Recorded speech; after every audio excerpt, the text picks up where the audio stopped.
Welcome po sa JFCM Pinangonan. Ang church po ay non-profit, non-denominational at Bible-centered organization. Kaya po ngayong araw, maging joyful, energetic, and magpuri lang po tayo sa Panginoon. Pasalamatan po natin siya sa lahat ng tulong niya po sa atin, sa lahat ng binibigay niya, sa lahat yung palagi pong nandyan siya. Kaya ngayon po, i-boost po natin yung energy natin, i-set aside po natin lahat ng mga problema natin. Yun lang po.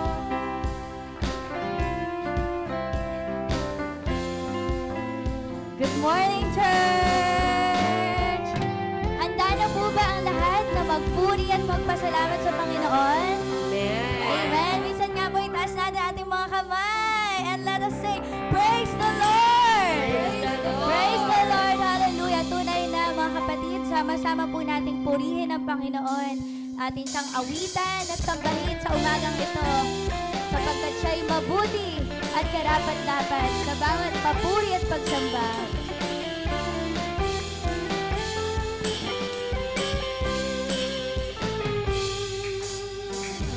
Tayo'y sumamba at purihin siya.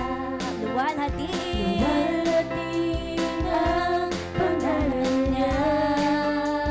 Diyos naming Ama, Diyos naming Ama, papupurihan ka, aawitan ka ng may tuwa. Kadakilaan mo, Panginoon. Kadakilaan mo, tunay at wagas sa puso ko. Pag-ibig mo'y hindi nagbabago. Sa kapangyarihan mo, sa kapangyarihan mo, kami ay doon nagtitiwala. Tayo'y kanyang nilalang, purihin siya. Lusa ba? Tayo'y sumamba, halina't purihin siya. At purihin siya. Luwalhatiin ang pangalan niya. Diyos naming Ama, Diyos naming Ama, papupurihan ka at aawitan ka ng may tuwa. Kadakilaan mo, tunay at wagas sa puso ko. Pag-ibig mo'y hindi nagbabago. Sa kapangyarihan mo, aming Panginoon. Sa kapangyarihan mo, kami ay doon nagtitiwala. Tayo'y kanyang nilalang, purihin siya. Kadakilaan mo, kadakilaan mo, tunay at wagas sa puso ko. Pag-ibig mo'y hindi nagbabago. Sa kapangyarihan mo, kami ay doon nagtitiwala. Tayo'y kanyang nilalang, tayo'y kanyang nilalang, tayo'y kanyang nilalang, purihin siya. Hallelujah, Lord! Purihin ka, aming Panginoon. Tayo naman po ay manalangin sa ating Panginoon. O Diyos na makapangyarihan sa lahat, amang banal at dakila, napakabuti niyo po sa buhay ng bawat isa sa amin narito. Hallelujah, hallelujah. Hallelujah. Purihin ka, O Diyos. Walang katulad, walang kaparis, wala kang kapantay, Panginoon, sa buhay namin. Purihin ka sapagkat kayo lamang ang aming Diyos na pinagkakatiwalaan. Kayo lamang po ang dakilang Diyos na lumikha sa buong sangkatauhan. Bago po ang lahat, aming Panginoon, humingi po kami ng kapatawaran at kalinisan sa mga bagay na aming naisip, nasabi at nagawa, Panginoon. Hallelujah. Tayo pong lahat ay dumulog sa ating Panginoon at Anyayahan po natin ang Panginoon ng luminis ng ating mga kasalanan. Hallelujah. Hallelujah. Purihin ka, O Diyos. Maraming salamat po muli sa araw na ito na pinagkaloob niyo po sa amin, sa pribilehiyong ito na binigay niyo sa amin upang maitaas, madakila ka, maluwalhati ang tanging pangalan ninyo na siyang dapat lamang mataas sa amin sa aming buhay sa araw-araw, Panginoon. Salamat po sa buhay ng bawat isang narito na naglaan ng panahon. Tunay nga po, kayo lamang ang dapat na maging dahilan kung bakit kami naririto. Kayo lamang po ang aming sandigan, ang aming tanggulan. Wala kaming ibang hahanapin sa inyo sapagkat nasa inyo na lahat, Panginoon. Nasa inyo na lahat ng pangailangan namin. Hindi namin dapat baliwalain ang bawat minuto, bawat segundo, bawat araw na pinagkaloob niyo po sa amin sapagkat wala kami sa mundong ito kung wala kayo. Salamat po sa pagtuturo niyo po sa amin, sa patuloy na pagtutuwid sa amin, sa patuloy na paggabay at patnubay na binibigay niyo po sa amin sa araw-araw. May kinakaharap man po kaming alalahanin, mga pagsubok. Kami nananatili. Dalangin po namin na manatili kami habang kami nabubuhay. At habang kami naghihintay sa inyong pagbabalik, kayo lamang po ang aming maging Diyos mula sa aming puso at isipan. Dalangin po namin ng lahat ng narito sa mundong ito ay hindi po makapagbigay ng distraction sa bawat isa. Hallelujah. Hindi lamang po sa araw ng linggo, kundi sa araw-araw kayo po ay aming mapapurihan. Maitaas ang inyong pangalan. Maihayag namin sa aming mga nakakausap na kayo po ang aming tagapagligtas. Kayo po ang siyang bumago sa aming buhay. Dalangin po namin na ang bawat isang narito ay maging magandang halimbawa sa mga taong uhaw, gutom sa inyong banal na salita. Maraming salamat po, Panginoon. Kayo lamang po ang aming pupurihin, dadakilain. Kayo lamang ang aming Panginoong Hesus. Purihin ka. Ang lahat ng ito ay winawaksi namin. Patuloy na itinataas sa inyong dakilang pangalan. Amen. Hallelujah.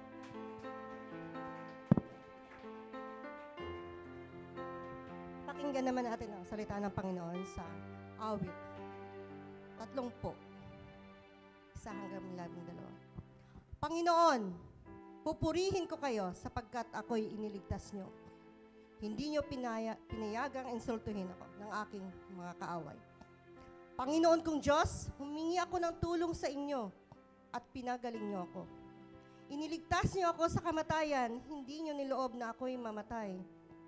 Umawit kayo ng mga papuri sa Panginoon, kayong mga tapat sa Kanya. Papupurihan ninyo ang Kanyang banal na pangalan, dahil ang Kanyang galit ay hindi nagtatagal. Ngunit ang Kanyang kabutihan ay magpakailanman. Maaring sa gabi ay may pagluha, pero pagsapit ng umaga ay may ligaya. Sa panahon ng aking kaginhawaan, wala akong pangangambahan. Ito'y dahil sa kabutihan nyo, Panginoon, pinatatag nyo ako tulad ng isang bundok. Ngunit nang lumayo kayo sa akin, ako ay nanlumo. Tumawag kayo sa Panginoon at nanalangin ng ganito, ano ang mapapala mo kung ako'y mamatay? Makakapagpuri pa ba ang mga patay? Mapaihayag pa ba nila ang iyong katapatan? Panginoon, pakinggan niyo ako at kahabagan, tulungan ninyo ako, Panginoon. Ang aking kalungkutan ay pinalitan niyo ng sayaw ng kagalakan. Damit na panluksa at binihisan niyo ako ng damit ng kagalakan. Upang hindi ako tumahimik sa halip ay umawit ng papuri sa inyo. Panginoon kong Diyos, kayo ay aking papasalamatan magpakailanman. Purihin natin ang ating Panginoon, tunay nga mga kapatid, na napakabuti ng Panginoon sa ating buhay. Pinapakita niya dito sa awit ni David na anuman ang nararanasan natin sa mundong ito, hindi po ito maging hadlang upang purihin natin ang Panginoon. Tunay na pakabuti ng Diyos, tunay na pakabuti niya at alam natin na hindi dapat tayo lumayo sa Panginoon. Sa halip, patuloy tayong lumapit sa Kanyang presensya dahil wala tayong magagawa kung walang ating Panginoong Diyos sa ating buhay. Kaya sa umagang ito, ibigay natin ang buong sarili, ang buong nating pagmamahal, ipakita natin at ipadama sa ating Panginoon kung gaano siya kabuti. Purihin natin ang Diyos.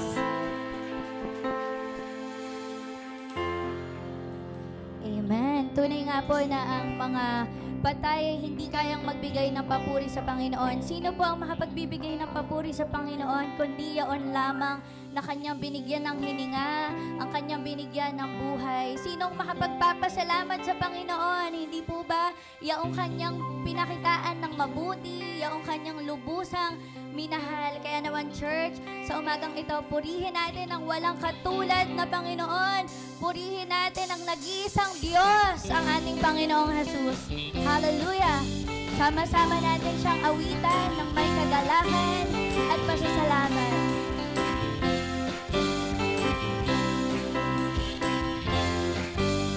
Wala nang ibang katulad mo.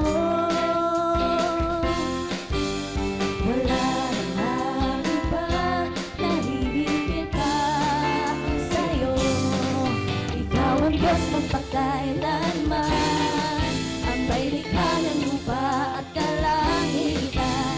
Wala nang ibang katulad mo. Minsan ba? Wala nang ibang katulad mo. Wala na nga, Panginoon. Wala nang iba na hihigit pa sa'yo. Ikaw ang Diyos magpakailanman, ang may likha ng lupa at kalangitan. Wala nang ibang katulad mo. Sa puso ko,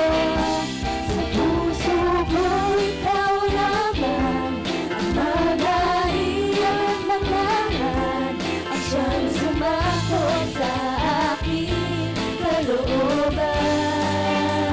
Magtitiwala sa'yo, iwala ng lubos, dahil sa'yo lamang ang Diyos, pagkat wala nang ibang katulad mo. Minsan ba, wala lang ibang katulad mo.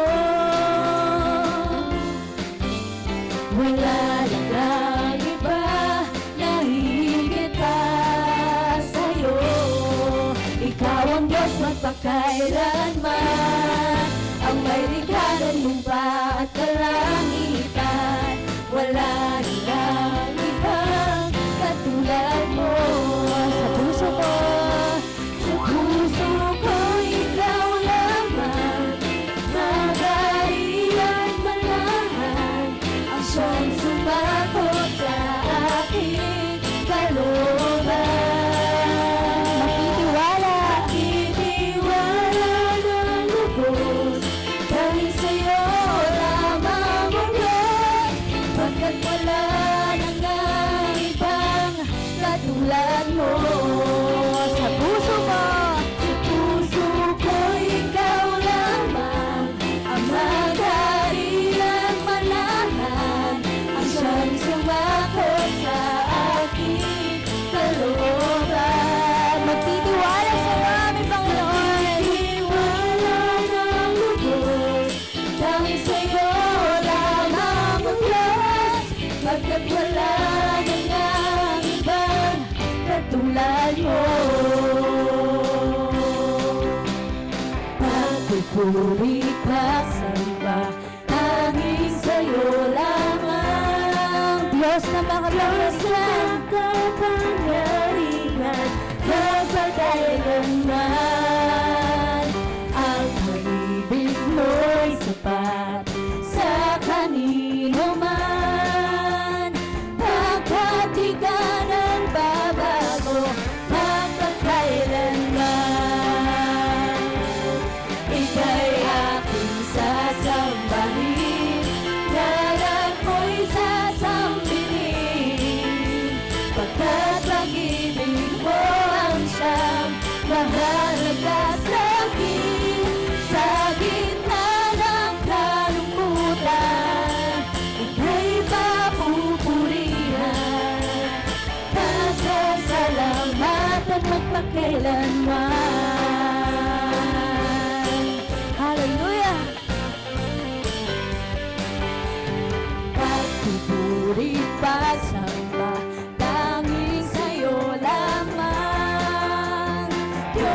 makapangyarihan magpakailanman. Ang pag-ibig mo'y sapat sa kanino man. Pagkat di ka nagbabago magpakailanman. Ika'y aking sasambahin, ngalan mo'y sasambitin. Pagkat pag-ibig mo ang siyang mahalaga sa akin. Sa gitna ng kalungkutan, ika'y papupurihan. Pasasalamatan magpakailanman. Ika'y aming sasambahin, Panginoon. Sasambahin, ngalan mo'y sasambihin. Pagkat pag-ibig mo ang siyang mahalaga sa akin. Sa gitna ng kalungkutan, ika'y papupurihan. Pasasalamatan magpakailanman. Pasasalamatan magpakailanman. Pasasalamatan magpakailanman. Hallelujah! Patuloy ka naming pasasalamatan, Panginoon, at patuloy ka naming sasambahin. Sa aming kalagitnaan, patuloy ka namin, Panginoong, itataas sapagkat wala ka pong katulad. Hallelujah! Mga kapatid, patuloy natin na purihin, sambahin ang ating Panginoon. Hallelujah!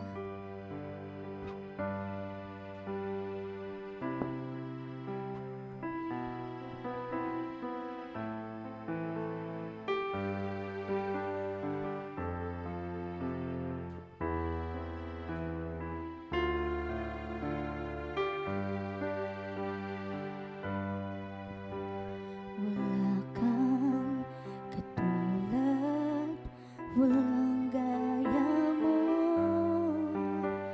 Ikaw lang ang Diyos na sinasambang lubos.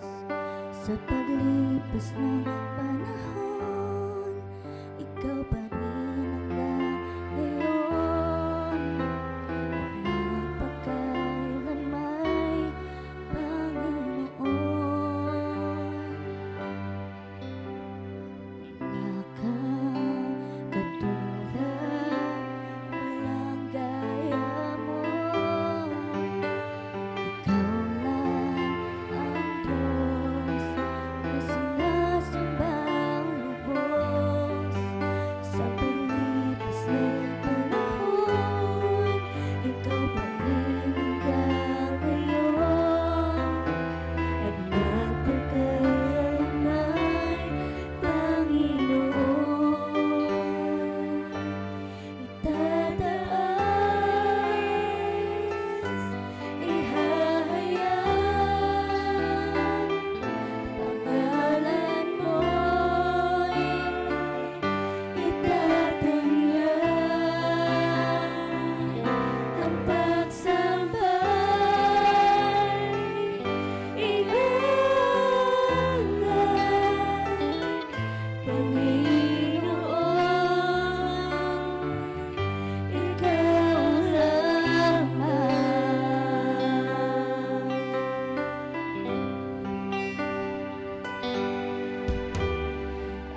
Patuloy natin itaas at ihayag sa ating kalagitnaan ng Panginoon, ang nag-iisang hari. Hallelujah!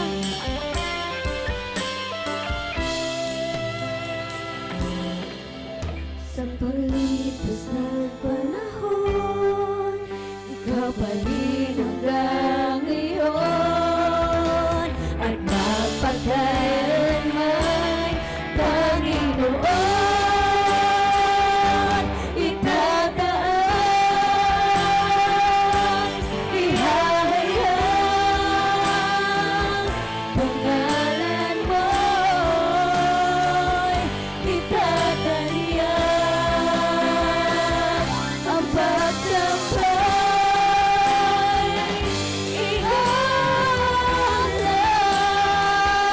Panginoon, ikaw lamang, itataas, ihahayag, pangalan mo'y itatalian, ang pagsambay, ihalay, Panginoon, ikaw lamang. Sa paglipas ng panahon, ikaw pa rin hanggang ngayon, at magpakailanman, Panginoon. Ikaw ang tunay na Diyos, Ika'y walang katulad, Ika'y nag-isa, Ikaw lamang, wala nang iba. Sa'yo ang aming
bawat pagsambay na dapat Panginoon. Hallelujah. Consuelo iyan paiyasin.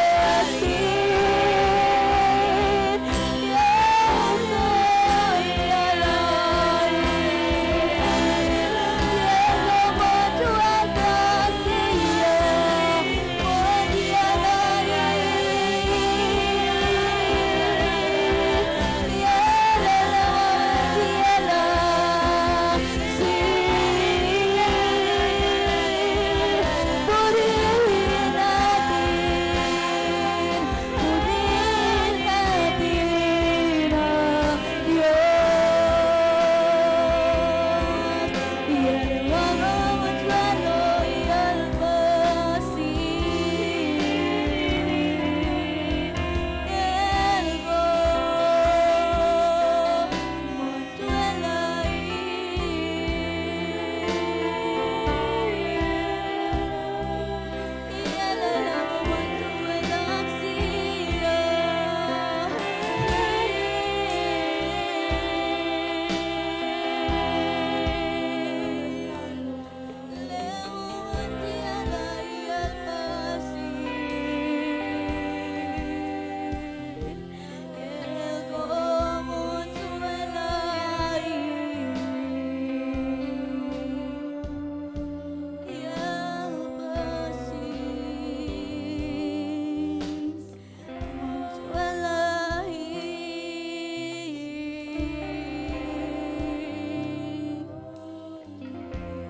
sa ating katahimikan, patuloy nating purihin ang ating Panginoon.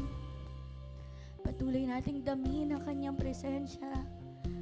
Patuloy natin siyang pasalamatan sa mga hindi mabilang na kanyang kabutihan na ating naranasan sa ating mga buhay. Patuloy natin siyang sambahin at itaas, ang Diyos na pinakadakila sa lahat, sapagkat karapat dapat siya sa bawat pasasalamat, sa bawat pagsamba. Hallelujah.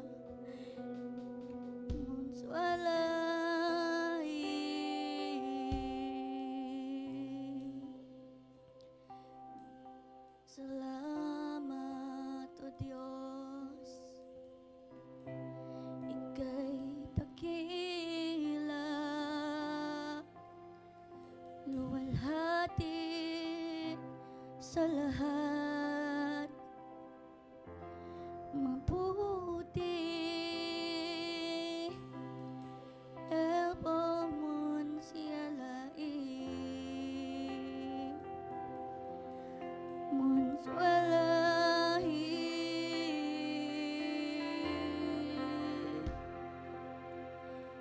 elkosi,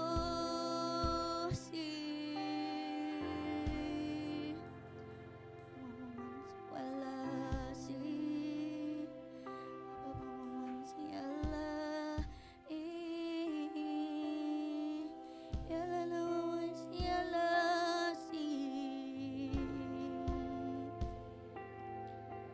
dakila,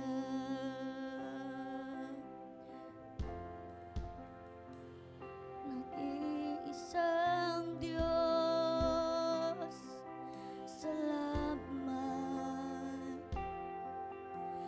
salamat, Panginoon.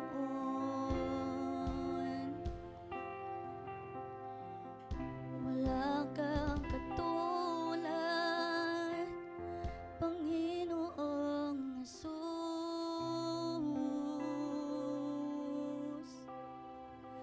aming Diyos, purihin ka.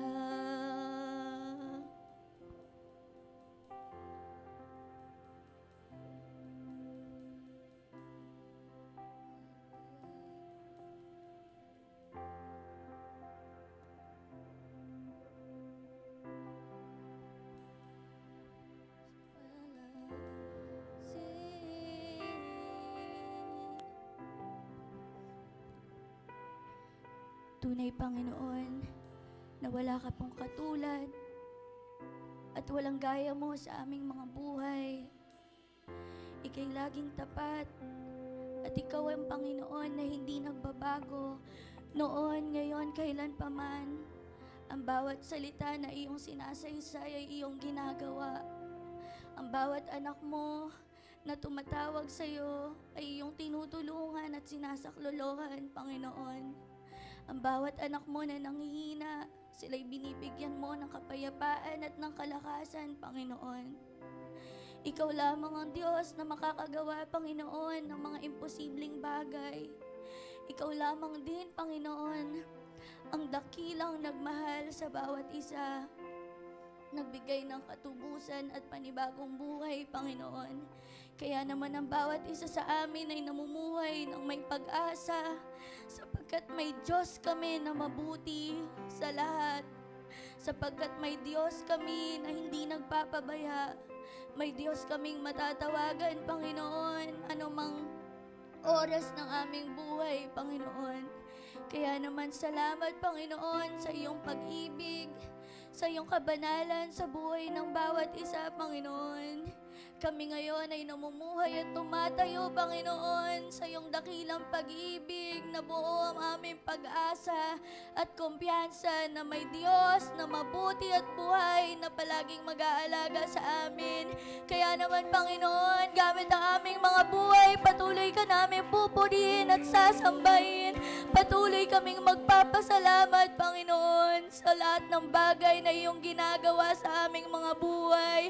Sa sandaling kami namimigati, sa sandaling kami nananagumpay, patuloy naming isasaysay na ang Diyos, ang aming Panginoong Hesus ay dakila. Anumang oras na aming buhay, patuloy namin isasaysay na mabuti ang Diyos at patuloy ka naming tatanawin ng pag-asa, Panginoon, ng may pag-asa sa aming mga puso, na payapa ang aming mga isip, Panginoon, na may lakas na lumakad, Panginoon, at tuntunin ang iyong kalooban. Patuloy na sa iyo lamang namin, Panginoon, iniaalay ang aming papuri, ang pinakamataas na pagsambat pa sa salamat ay alay namin sa iyong dakilang pangalan, aming Panginoong Hesus. Ang lahat ay magwika ng Amen.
Magandang umaga po sa inyo lahat, mga kapatid.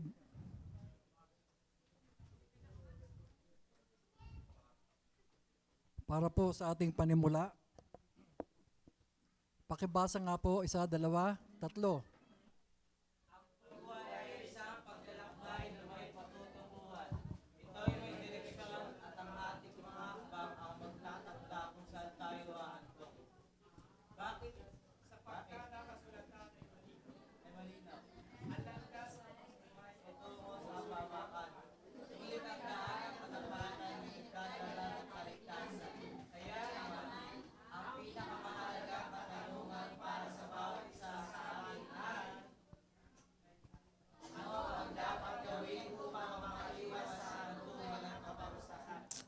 Amen. Tayo po'y manalangin muna. Amang banal na makapangyarihan sa lahat, sa pangalan po ng aming Panginoong Yesus, na aming Panginoon na tagapagligtas, o Diyos na hindi nagbabago, amang banal na makapangyarihan sa lahat, tinataas ko nga po sa inyo, O Diyos, ang inyong mga anak sa umagang ito. Dalahin ko nga po, O Diyos, Nabuksan niyo po ang kanilang puso at isipan. Dalangin ko nga rin po, O Diyos, kung anumang katigasan mayroon sa kanilang mga puso. Panginoon, dalangin ko nga po, O Diyos, ikaw nga po, Panginoon, ang siyang magpaalala nito sa kanila na kailangan na sila ay sumuko sa inyo, Panginoon. Amang banal na makapangyarihan sa lahat, salamat po sa pangalan ng aming Panginoong Yesus. Ito po ang aming dalangin. Amen. Mga minamahal, hindi po ito nalulutas sa pamamagitan ng pagbubulag-bulagan lamang. Hindi rin po ito pag-asam lamang ng pag-asa sa sinasabing awa ng Diyos kung wala namang pagbabago sa sarili. May mga tiyak na hakbang na inilatag para sa atin. Dapat pong gawin ang nararapat. Ang pagsunod sa kalooban ng Diyos at paggawa ng mabuti sa kapwa ay hindi lamang kapag nakikita, kundi maging sa lihim, sapagkat nakikita tayo ng Diyos. Alam ng Diyos ang nilalaman ng ating puso at wala tayong maitatago. Matakot tayo sa Diyos. Hindi yung takot na puno ng pangamba, kundi takot na may malalim ng paggalang na nagpipigil sa atin sa kasamaan at nagtutulak sa atin na mamuhay ng ayon sa kanyang kalooban. Mga minamahal, kapag ang mga nabanggit na ito ay naging bahagi ng ating pagkatao, tayo'y malalayo sa malagim na kahatulan at makakamit ang tunay na kapayapaan. Basahin po natin ito. 1, 2, 3.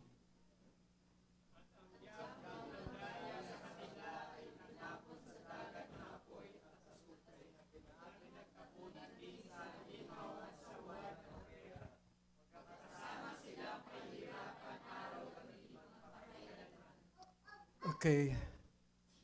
Dito po sa binasa natin ito, ang diablo'y natalo na sa huling digmaan at itinapon siya sa dagat ng apoy at asopre.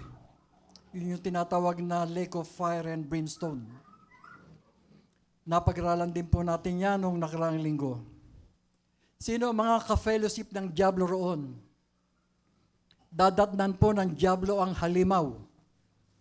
Yan ang Antikristo.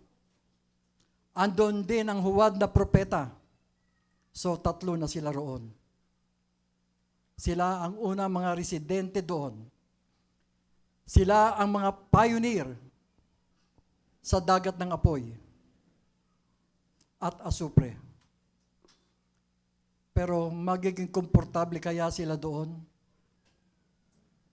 Magiging komportable kaya sila doon sa tirahan nilang iyon? Hindi po. Bakit? Sapagkat pahihirapan sila doon, araw at gabi, magpakailanman. Bigyan ko kayo ng ilustrasyon upang maliwanagan ninyo kung anong pahirap ang madaranasan nila. Mga kapatid, yung baboy, pag nilitson, namamatay. Pag kinain, nauubos, nawawala. Pero dyan sa lugar na yan, halimbawa ang isang tao, napunta riyan, lilitsunin siya, pero hindi siya malilitson. Hindi siya matutupok o hindi siya mawawala. Kaya nga kung tukuyin ng propeta yan, ang sabi, maghihirap sila ng walang hanggan. Bakit? Sapagkat patuloy na mararanasan ang hapdi ng pagsunog sa buong katawan. Dahil nililitson ang isang tao, ngunit hindi naman siya nalilitson. Hindi siya nawawala. Hindi siya natutupok. Kapag binabanggit siya ng mga propeta, mga kapatid, iyan po ay pananakot sa atin upang wag nating gawin ang mga gawaing hindi kaaya-aya sa Diyos. At maitapon tayo doon sa tinatawag na hantungan ng kaparusahan. Mga kapatid, ulitin ko. Ano ang tawag doon? Basahin nyo nga. Okay. Alamin po natin ang mga dapat gawin upang makaiwas sa hantungan ng kaparusahan. Ang hantungan ng kaparusahan iyon ay ang tinatawag na Gehenna. Yung pong napag-aralan natin nung nakaraang linggo. Gehenna o lawang apoy. Okay. Ito po uli yung tanong, ano ang dapat gawin upang makaiwas sa hantungan ng kaparusahan? Ano daw ang dapat gawin? Basahin nyo nga. 1, 2, 3. Ikalawa? Okay, talakayin po natin isa-isa yan. Ano ang dapat gawin upang makaiwas sa hantungan ng kaparusahan? Gawin ang nararapat. Pakibasa niyo po ito mga kapatid. 1, 2, 3.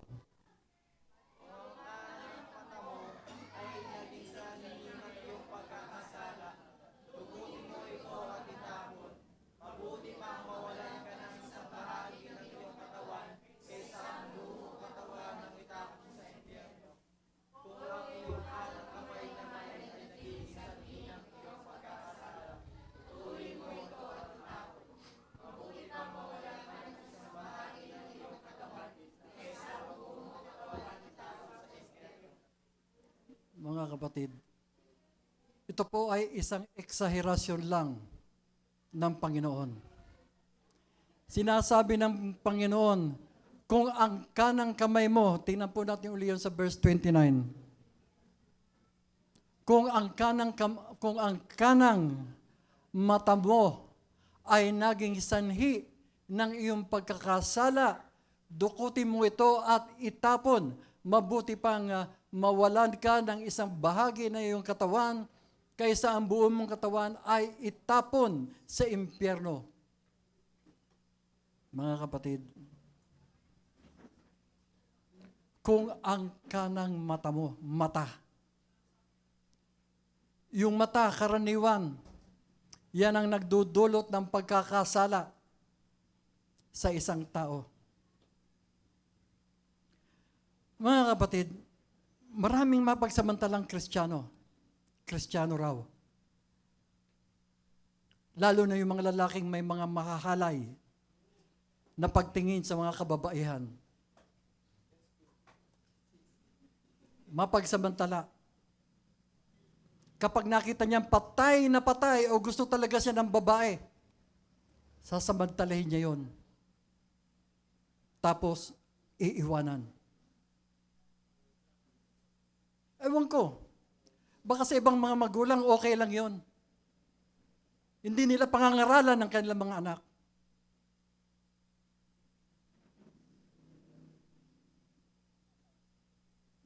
Pero hindi po sa akin.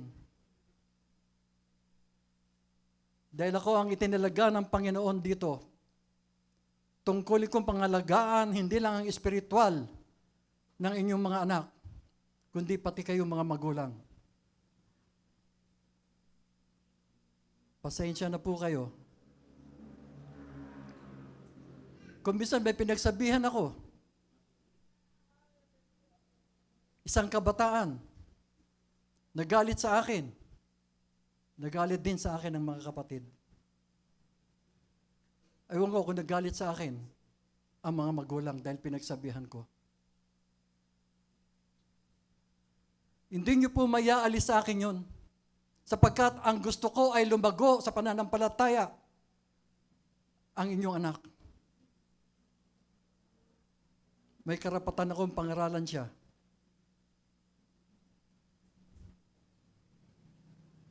sa mga pastor, so sa mga elder, yung elder po, pastor yan. Yung pastor po, elder. Hindi po yung pinalalampas. Mga ngaral o mangsasaway talaga siya. Kaya nga marami nagagalit na Kristiyano sa pastor kapag nasasaway sila. Hindi man magpakita ng galit, iniipon nila yon sa kanilang dibdib. Pagkatapos bigla nilang ibubuga. Tingnan po natin maigi ang tinutukoy naman ng Panginoon sa verse 30 at may gayon din kapaliwanagan. Ang sabi diyan, kung ang iyong kanang kamay naman ay naging sanhi ng iyong pagkakasala, putulin mo ito at itapon. Mabuti pang mawalan ka ng isang bahagi ng iyong katawan kaysa ang buong mong katawan ay itapon sa impyerno. Muli mga kapatid, yan po ay eksaherasyon na gustong ipaunawa ng Panginoon. Hindi naman ibig sabihin putulin talaga. Ibig lang sabihin ng Panginoon dyan, ano man ang maging kabayaran, ano man ang maging kailangan, ano man ang mawala sa atin, gawin natin ang nararapat upang hindi tayo mapunta sa lawag apoy. Kapag kailangan iwaksi ang kayamanan upang hindi mapunta sa Gehenna, iwaksi iyon. Kung kailangan iwanan ang best friend mong itinuturing, ngunit nagbubulid naman iyon sa iyo sa kapahamakan, iwaksi iyon. Kung kailangan magpalit ng trabaho para matuntun lang ang iyong pananampalataya, magpalit ka ng trabaho. Kung kailangan manahimik, manahimik. Kung kailangan magsalita, magsalita upang makaiwas sa binababala ng Panginoon sa lawa ng apoy. Kasi higit na mabuti ang mahirapan ka o maghirap ka sa daigdig na ito kung makakaligtas ka naman sa lawang apoy o Gehenna. Mas mabuti na ang may isinakripisyo kaysa nagpapasasa ka nga sa buhay na ito. Pagkatapos, babagsak ka lang sa lawa ng apoy.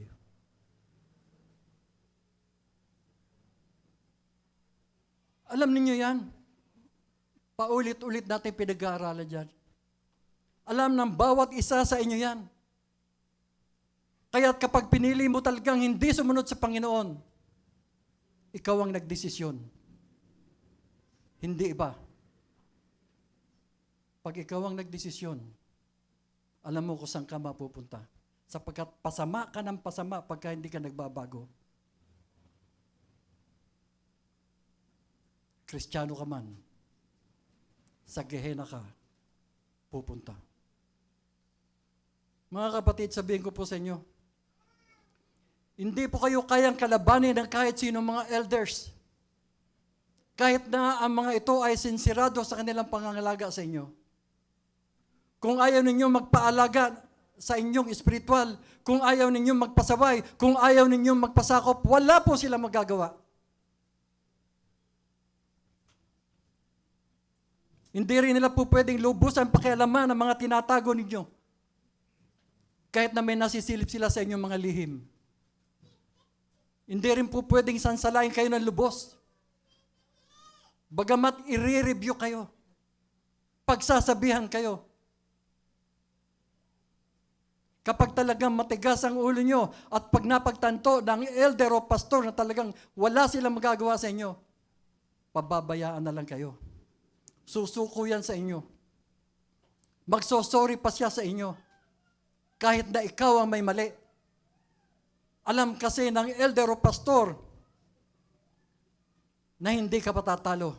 Ganyan kasi matigas ang ulo. Ganyan ang mayabang. Hindi nagpapatalo. Pag sinasabi ko sa inyo, nakikita ng iba. Sinasabi ko po sa inyo, nakikita ng iba. Yung inyong mga pagkakamali. Nakikita ng iba yung inyong mga pinagdaan ng buhay. Sa mundong ito, kahit Kristiyano kayo, Kung mayabang ang isang nagsasabing Kristiyano, hindi lang kumikibo ang mga nakakapuna sa kanya. Alam nila kung hindi ka talaga kayang pangaralan.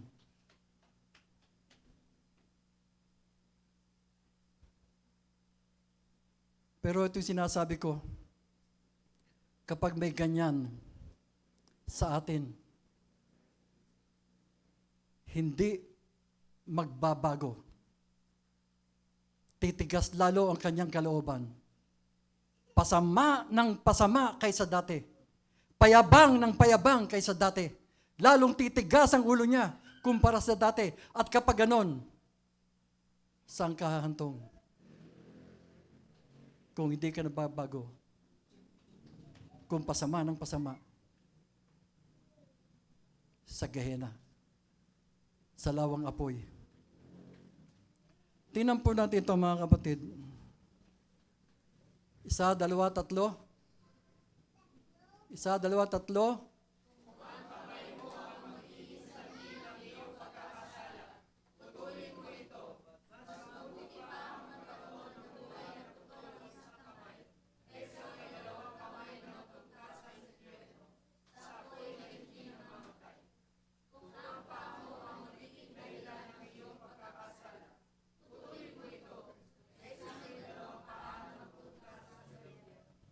Iyan po ay mga pagbabala sa atin. Masyadong malalim. Masyadong parang malupit. Pero ang mga pagbabalang iyan ay sinabi ng Panginoon para mabalaan tayo o para makaiwas sa Gehena o lawang apoy. Aba, yung maputulan ka ng isang kamay, talagang napakalungkot niyan. Kung iisa na lang ang kamay mo, mahirap maglaro ng bilyar. Mahirap maglaro ng basketball. O kaya ng softball. Mahirap. Lalo na kung maputulan ka ng isang paa. Mahirap maglaro ng football. Mahirap sumali sa track and field o takbuhan ng iisa ang paa. Mahirap din sumali sa larong piko. Ewan ko kung alam niyo yung larong piko. Alam niyo ba yon? Lalong di mo kaya maglaro ng sipa. Kung isa lang ang paa mo. Pero ang sabi ng Panginoon, mas mabuti na ang ganyan kaysa dalawa nga ang kamay mo at paa mo. Pero ikaw naman ay mapupunta sa Gehena. Lawang apoy. Mga kapatid, personalin po natin ang pangaral na ito ng Panginoon. Huwag pong matigas ang ulo. Huwag mayabang. Pakinggan niyo po ito, mga kapatid. Sumunod po tayo sa mga nakakasakop sa atin. Dahil sila ang itinalaga ng Diyos upang tayo maalagaan sa pananampalataya at lumago. Huwag tayong mayabang. Ang kayabangan ay nag-iimbita sa pagsusuway. Kapag matigas ang ulo mo o mayabang ka, kahit na anong pagpapakita mo ng pagiging Kristiyano, nauuwi lang iyon sa pagkukunwari. Alam ng Diyos ang kalooban ng tao. At ang mga elders na nangangalaga, alam nila kung sino ka. Kung ikaw ay Kristiyano mapagsamantala, alam nila yon. Alam nila yan dahil nauobserbahan yan ang mga nakalipas mong buhay bilang Kristiyano. Alam ng mga elders yun, pagsasabihan ka.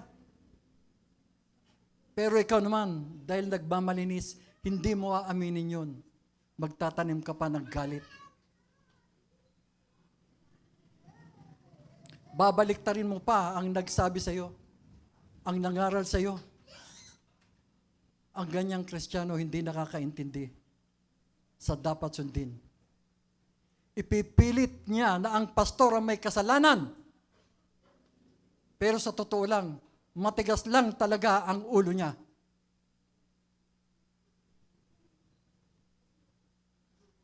Mga kapatid, ang salita ng Diyos ay totoo. Mangyayari at mangyayari na kung hindi tayo susunod, lalala ang katigasan ng ulo mo.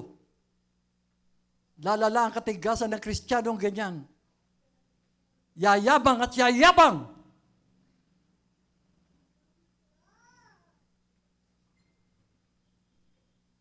Dito na po tayo sa ikalawang puntos. Ano ang dapat gawin upang makaiwas sa hantungan ng kaparusahan? Pakibasa po. 1, 2, 3.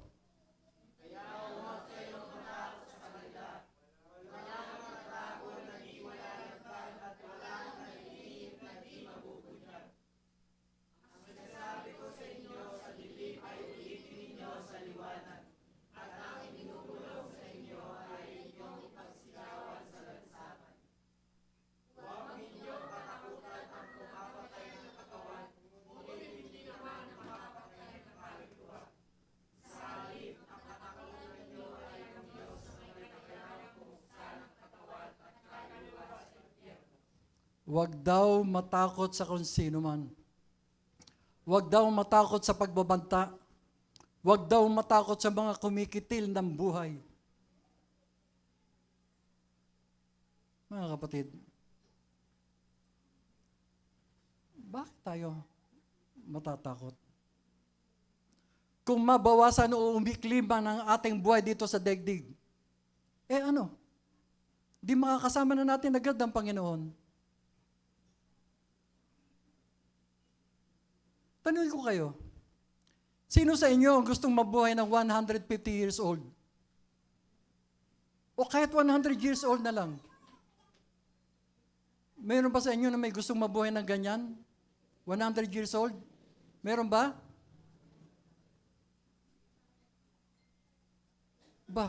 Pagka 100 years old, pwede ka na sa millennium.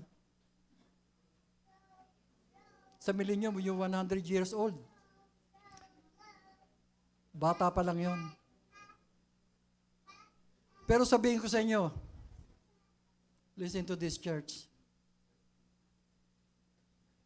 Malungkot po ang mabuhay ng 100 years old o 150 years old sa panahong ito na ang life expectancy ng mga Pinoy kapag lalaki 67 to 71 years old lang. Sa mga lalaki po, yan ang life expectancy nila.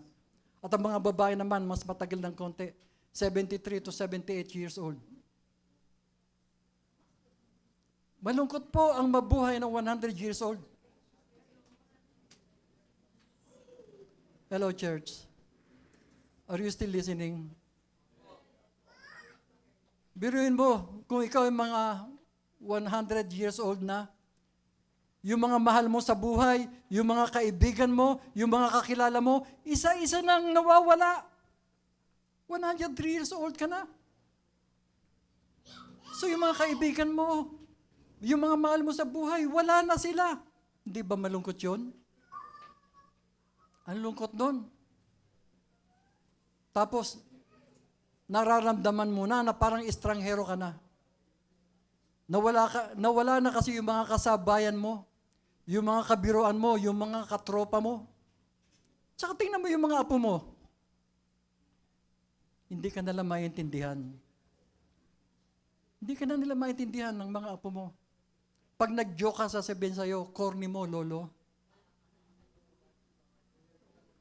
Mahirap din makapagsabayan kahit nabababait ang anak mo at mga apo mo. Dahil ang tingin nila sa'yo, Jurassic. Diba? Ibig sabihin, hindi ka na makaagapay sa teknolohiya o sa kung ano-anong pagbabago. Hindi ka na makapag-cellphone. Hindi ka na makapag-computer. Mauupo ka na lang ng mauupo at magmamasid sa kanila. Ang magagawa mo na lang siguro, kung kaya pa ng katawan mo, magtanim-tanim ka, kung may lupa ka o kahit lupa sa paso, Ganun na lang siguro ang gawin mo. Kasi hindi ka marunong tumipa ng mga keys sa computer o kaya sa cellphone. Jurassic ka nga eh.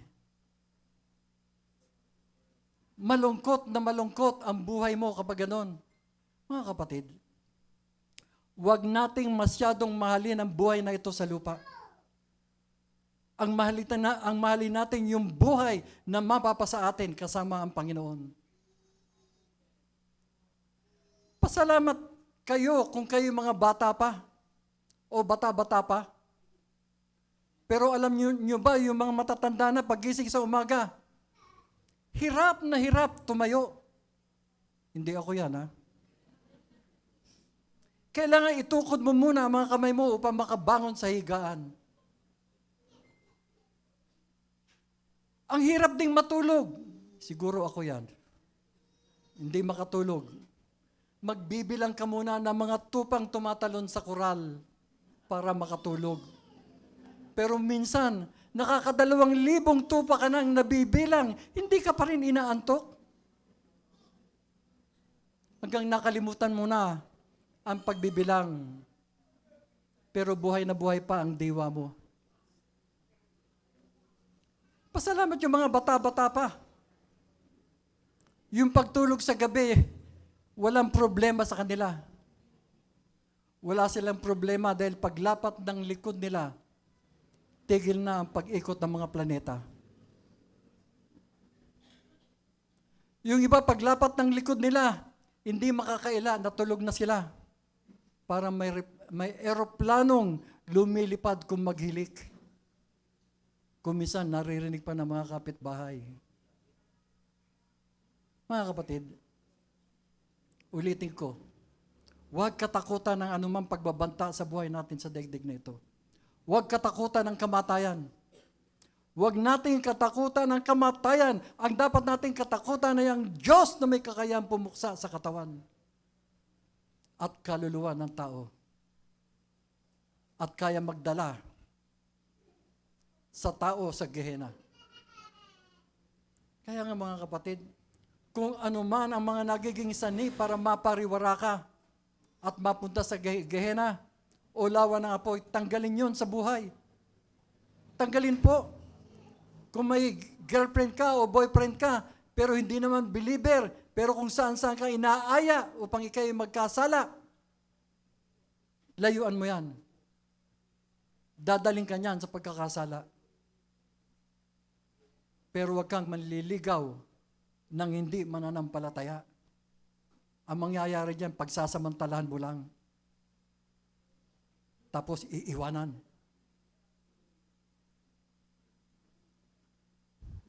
Kung babae ka, huwag ka rin magpaligaw sa hindi mananampalataya. Tatanggalin ka niyan sa pagkakristyano mo. Church. Maaaring ang iba sa inyo hindi nagugustuhan itong ipinipreach ko. Nasa sa inyo po yun. Basta't ang sa akin, ginagawa ko ito para sa inyong espiritualidad, lalo na sa inyong mga anak. Kung may barkada ka sa school, tapos doon ka natututo ng kung ano-anong kalokohan, layuan mo yan. Doon ka sumama sa kapareho mong nananampalataya sa Panginoon. Bakit? Sapagkat higit na mainam wala kang barkada kaysa mapunta ka sa Gehenna. Basahin po natin ito, mga kapatid. Sa 2-3.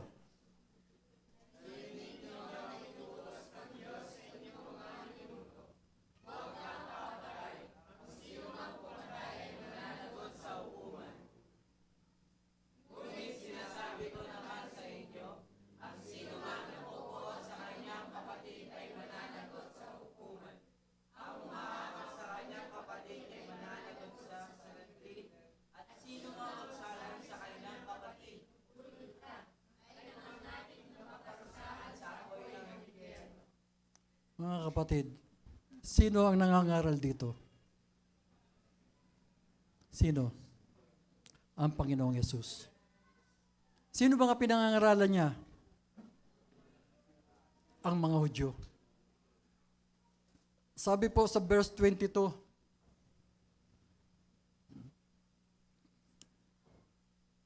ang sino mang napupuot sa kanyang kapatid ay mananagot sa hukuman.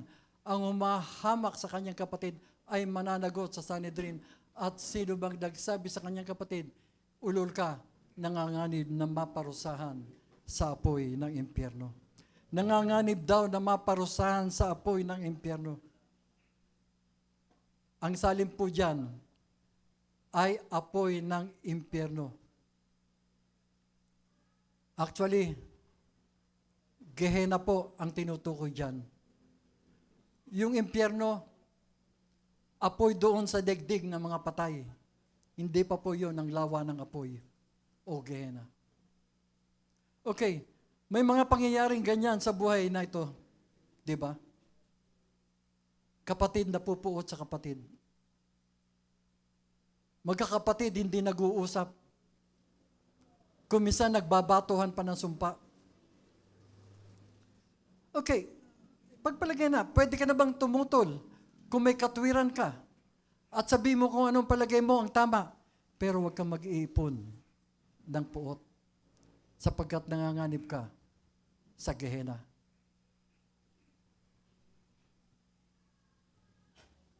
Isa pang halimbawa ng away kapatid. Ito po madalas mangyari, lalo na doon sa mga magkakapatid na maraming mga minanang lupa.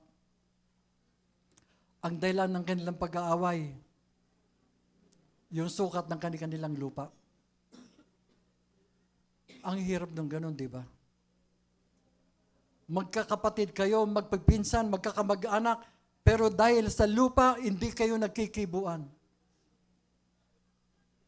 Hanggang sa ang isa ay namatay na may galit sa kapatid.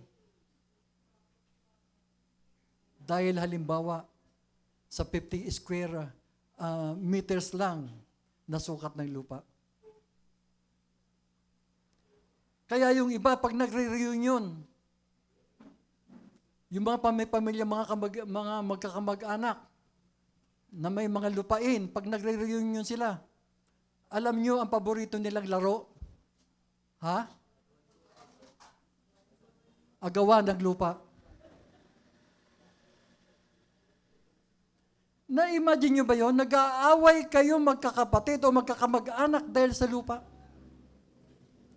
Pero hindi mo ba naiisip na kapag ikaw ay namatay, malilibing ka sa lupa na napakaliit ng sukat? Dito po sa Pilipinas, ang standard size ng isang single burial plot is typically 2 meters long and 1 meter wide. No, 2 metro lang ang haba at ang luwag ay 1 metro. Pagkatapos ang lalim ay 1.5 metro o kaya 2 metro. Na-imagine mo yung mag-aaway-away kayo sa lupa, pero pag nalibing ka, pag ikaw ang namatay, ganun lang kaliit ang kailangan mo. Mga minamahal, Wag nating masyadong mahalin ang buhay natin sa digdig na ito. Ang mahalin natin, ang Panginoong Yesus, upang makaiwas tayo sa antungan ng kaparusahan.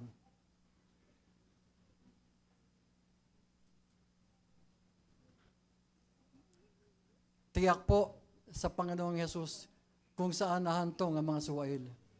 Sila ay mapupunta sa Gehenna, kung saan ang apoy ay hindi namamatay at ang paghihirap ay araw at gabi, magpakilanman. Mga kapatid, yan po ang katotohanan. At yan ang binibigyang diin ng ating pag-aaral. Kung Kristiyano tayo, dapat maging mabilis tayo sa pagtanggap ng pagtutuwid. Mas mabuti nang nagpapatuwid kaysa sa hindi tumanggap ng pagtutuwid. Huwag matigas ang ulo. Huwag mayabang. Ang isang matigas ang ulo o mayabang na Kristiyano, mahirap ituwid yan.